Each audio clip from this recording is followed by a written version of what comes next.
భవిష్యత్తు బాగుండాలంటే ఏం చేయాలి? 40 రోజులు మీరు కష్టపడాలి. కష్టపడతారా లేదమ్మా అని అడుగుతున్నా. మిమ్మల్ని చూస్తే నాకు ఏమాత్రం అనుమానం లేదు. మామూలుగా అయితే ఏదో పిలిచారు కాబట్టి మొక్కుబడిగా వద్దని వచ్చేవాళ్ళు, కానీ మిమ్మల్ని చూస్తాం టోపీలు పెట్టుకుని కండువాలు వేసుకుని వీర వనితల వారిగా యుద్ధానికి సిద్ధం మేము సైతం అనే పరిస్థితికి వచ్చారు. అది చూసినప్పుడు నాకు అనిపిస్తుంది, నేను ఎన్ని జన్మలెత్తి మీకు సేవ చేసినా మీ రుణం తీర్చుకోలేను, రుణపడి ఉన్నా. కుప్పం నాకు ఎప్పుడు కూడా ఒక స్ఫూర్తి, నాకు ఒక నమ్మకం. ఏ పని చేయాలన్నా కుప్పం నుంచే ప్రారంభిస్తానవునా కాదా? ఇప్పుడు కాదు, సమైక్య ఆంధ్రప్రదేశ్లో కూడా నా చరిత్ర ఎవరు బ్రేక్ చేయలేరు. 9 సంవత్సరాలు ముఖ్యమంత్రిగా ఉన్నా, దగ్గర 15 సంవత్సరాలు అపోజిషన్ లీడర్గా ఉన్నా. కానీ నాకు స్ఫూర్తినిచ్చింది, ఎక్కడికి పోయినా ఇంత ఆనందం ఉండదు, కుప్పానికి వస్తే మాత్రం నాకు ఫుల్ జోష్ ఉంటుంది, చాలా ఆనందం ఉంటుంది. దానికి ఉదాహరణ ఏంటంటే మీ మంచి మనసులు, రెండోది నా మీద ఉండే అభిమానం, నిస్వార్థంగా ఆలోచించే మనస్తత్వం. అందుకే నేను కుప్పానికి వచ్చినప్పుడు ఫుల్గా ఛార్జ్ అయ్యి మళ్ళా వెళ్తాను వేరే ప్రాంతాలకి. అందుకే 7 సార్లు ఎన్నికల్లో గెలిపించారు. 35 ఏళ్ళు అయింది. మళ్ళా రెన్యూవల్కి వచ్చాయి. ఇప్పుడు మళ్ళా గెలిపించమని కోరుకోవడానికి, ఆ గెలిపించే ముందు మీ ఆశీస్సులు తీసుకోవడానికి, ఇక్కడి నుంచి బయట పోవడానికి ముందుగా వినాయకుని టెంపుల్కి వెళ్ళా. ఎలాంటి విఘ్నాలు లేకుండా చూడమని వినాయకుడి దండం పెట్టుకున్నా. కన్యకా పరమేశ్వరి టెంపుల్కి వెళ్ళా. మా ఆడబిడ్డలు ఆరాధించేది కన్యకా పరమేశ్వరి టెంపుల్లో మీ ప్రతినిధిగా ఆ తల్లి దీవెనలు తీసుకుని, నిజమైన దేవతల మా ఆడబిడ్డలు ఎక్కడున్నారు, మీకోసం ఇక్కడికి వచ్చాను నేను. మీ ఉత్సాహం చూస్తే చాలా ధైర్యం వచ్చింది. ఏకపక్షంగా ఎన్నికలు ఉండాల్సిన అవసరం ఉంది. ఒక్కొక్కసారి బాధేస్తుంది. నేను అన్ని విషయాలు మీటింగ్లో మాట్లాడతాను. ఈరోజు మన కర్తవ్యాన్ని గురించి ఇక్కడ మాట్లాడుకుందాం. మిగిలిన విషయాలు, అన్ని విషయాలు కూడా మీటింగ్లో మాట్లాడతాను.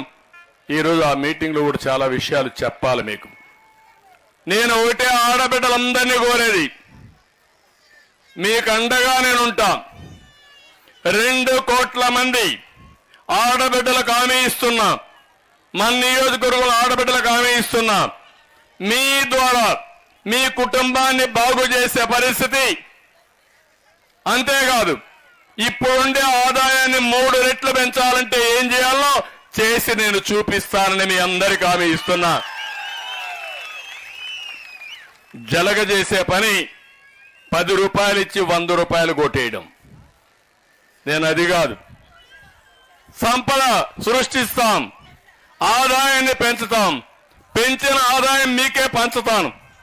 ఆ డబ్బులతో 15 రూపాయలు ఇచ్చి 100 రూపాయలు సంపాదించే మార్గాన్ని నేర్పిస్తా. 100 నుంచి 1000 రూపాయలు చేసే మార్గాన్ని నేర్పిస్తా. 1000 నుంచి 10,000 రూపాయలు చేసే మార్గాన్ని నేర్పిస్తా. ఎప్పటికప్పుడు సంపద సృష్టిస్తూ పేదరికం లేని సమాజాన్ని చేయాలనేది నా జీవిత ఆశయం అని చెప్పి కూడా నేను మీకు తెలియజేస్తున్నా. నేనెక్కడో పుట్ల, చిన్నప్పుడు నేను కూడా ఒక చిన్న గ్రామంలో మీలాంటి తల్లులకే పుట్టా. ఒక మధ్యతరగతి కుటుంబం. మా తల్లికి కూడా చదువు లేదు, మా తండ్రి కూడా రైతే. అక్కడి నుంచి నేను కష్టపడ్డా. ఎన్టీ రామారావు గారు కూడా ఒక సాధారణ కుటుంబమే, మహాత్మా గాంధీ కూడా ఒక సాధారణ కుటుంబమే. ఇప్పుడు ప్రధానమంత్రి నరేంద్ర మోడీ గారు కూడా ఎన్నోసార్లు చెప్పాడు, ఒక రైల్వే స్టేషన్లో టీ అమ్ముకుంటూ కష్టపడిన వ్యక్తి. మీలో శక్తి ఉంది, సామర్థ్యం ఉంది, దానికి వెలికి తీసే ఆలోచన రావాలి.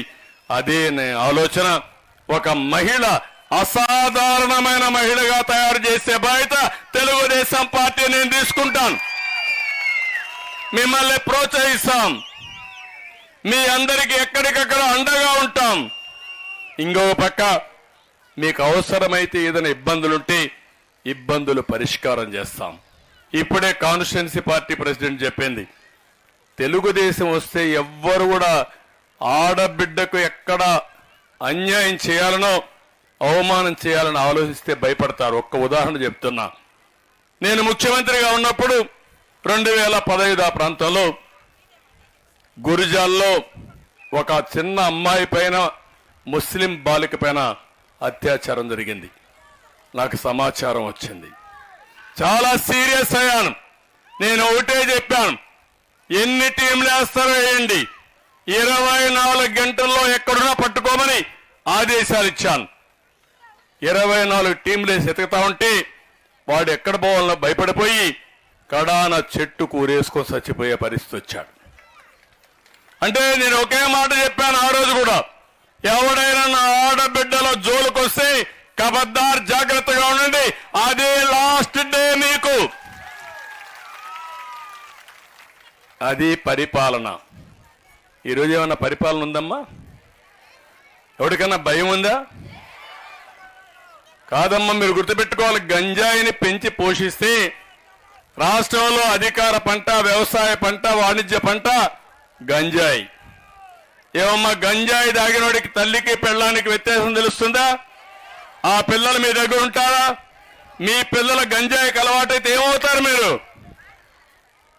నిన్నే మీరు చూశారు, గంజాయే కాదు డ్రగ్స్.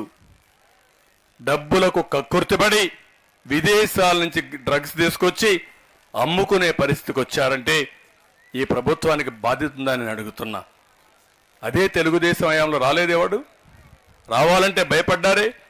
అంటే మీరే అలాంటి తప్పుడు వ్యాపారాలు, చీకటి వ్యాపారాలు చేసి రాష్ట్రాన్ని భ్రష్టు పట్టించారు.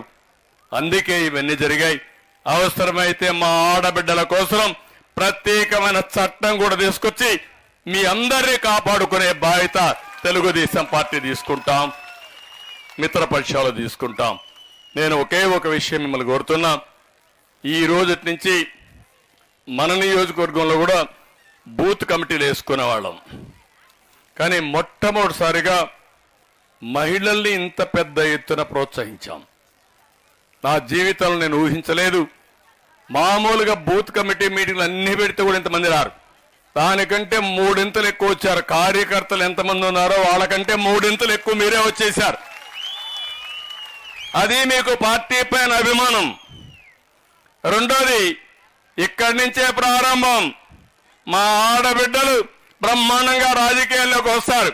మా మగవాళ్ళు ఆలోచించుకోవాలి, మీ కుర్చీల కోసం మీరు ఎత్తుక్కునే రోజు తొందరలోనే వస్తుంది. అందరూ ఆడబిడ్డల రోజు అధికారంలోకి రావాలనుకుంటే. రెండోది, ఆడబిడ్డల్ని బాగా చదివించి ఎక్కువ డబ్బులు సంపాదించే మార్గం ఏంటో చేసి చూపిస్తాను. నేను అందుకే ఆ మీటింగ్లో చెప్పబోతున్నాను.